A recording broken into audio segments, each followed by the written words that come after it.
Hi, everybody. Welcome to TechRepublic. I'm Clarence Reynolds, and today we're covering the latest tech announcements from Apple's 2022 Far Out. And joining me today to talk about the event and the new Apple tech is Tamara Scott, Senior Managing Editor for TechRepublic, and Kaiti Norton, HR Editor for Technology Advice. Thanks for joining me today, both of you. Thanks for having me. So glad to be back. So first of all, let's talk about the event itself. Now, Apple has officially been hosting these spectacles for over a decade now, since the announcement of the iPhone 5 back in 2012, and they've come a long way in terms of tech and presentation.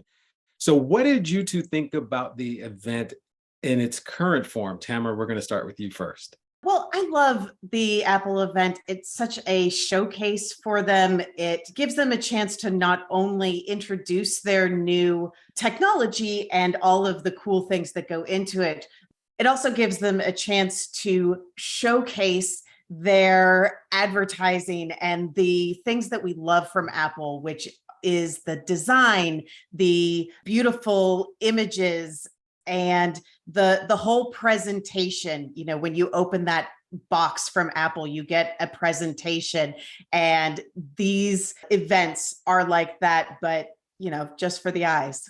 And how about you, Kaiti? Yeah, last time we did one of these roundtables during WWDC, I made a comment about how these events, after the pandemic, becoming live again. And I do know that this was technically a live event. They had an entire audience there with journalists. It's interesting that they've, stuck with this really highly produced video format that is really engaging for all of us at home as well. So, I've also been watching these Apple events for a really long time. And when it was fully in person, people, Tim Cook, whoever would come out on stage and showcase the new products, I always kind of felt a little FOMO, like I wanted to be there. So I really like that they've kind of kept with this trend of having fully produced video that we can enjoy just like we were there. It almost had a little story arc, It's very interesting. And on the event side, since we're talking about that, Kaiti, let's talk about the main reason why we are actually watching these events, and that's because of the new toys and features that Apple always announces.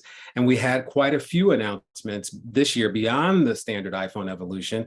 So Kaiti, as a longtime Apple user, what caught your eye? First and foremost, I was mostly excited for the emergency satellite service.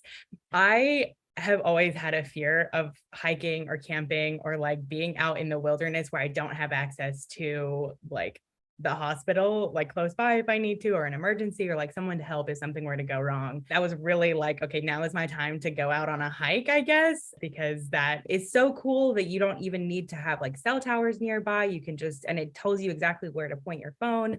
So that was really neat. That's actually a great point. And Tamara, what did you see that stood out to you? So I come from a family of triathletes and long distance runners. And so the Apple Watch Ultra was really interesting to me because, my family ends up using Garmin tools, Garmin watches, because they have that 3-day battery life that's going to take them through an Ironman competition. And so I think that Apple Watch Ultra is sort of that marriage of the ultra athletes' needs and also sort of the business person's want for connectivity. So, giving all of the amazing Apple Watch features that we really love, including the handoff for messages, but also the durability and that extra battery life that really comes in handy for those long distance runners or scuba divers. That was really cool too. The iOS is really just getting really robust. It's very interesting to watch how that happens. And speaking of, let's finally talk about the main reason most people talk about or watch this event. It is because of the new iPhone. And this year, they announced the soon-to-be released iPhone 14 and iPhone 14 Plus. What features did you take note of, and how does this phone compare to the iPhone 13? Tamara, what are your thoughts? I was really interested to see how the technology that Apple announced during WWDC would carry over for the iPhone 14. And I think that a lot of the features, the dynamic island in particular, kind of spoke to that and gave us a sense of how Apple is moving towards that sort of AR, VR technology. Some of the technology that they put forth at WWDC, like the ability to customize your home screen by cutting out an image, that is going to be showcased on these new always on lock screens and things like that. And so I think that watching the evolution of the technology and how it is moving towards that AR, VR immersion in our lives is really interesting. Those are good points. How about you, Kaiti?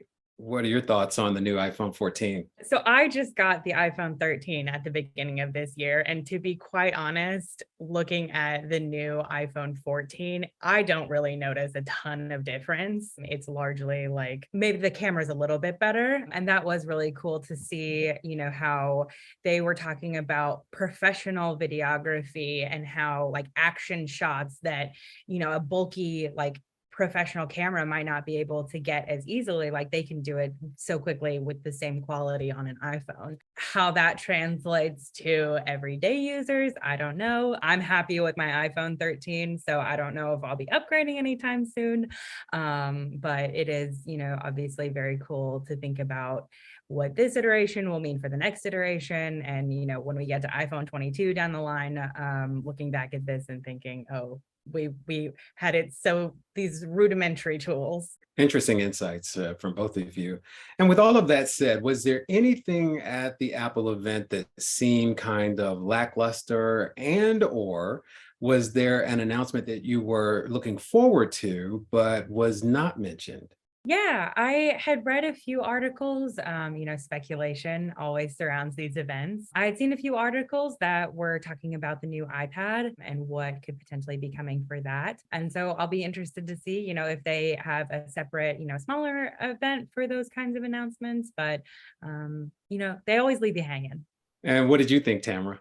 Well, there's been rumors for years about the AR and VR tech. I thought that with WWDC, we were getting closer and closer to that. I wrote about this a little bit a few months ago after WWDC, and I don't think that Apple's going to release AR glasses until it is a world-changing release, until we all get those glasses and realize, oh my gosh, how have I lived without this up until now? But that was more of a pipe dream, hoping that they would release something soon. But it's looking like it's still going to be a little while. It is safe to say that Apple never fails to keep us wondering what the next big thing is around the corner. So we want to thank you very much for your insights today, both of you, and also thank you for watching.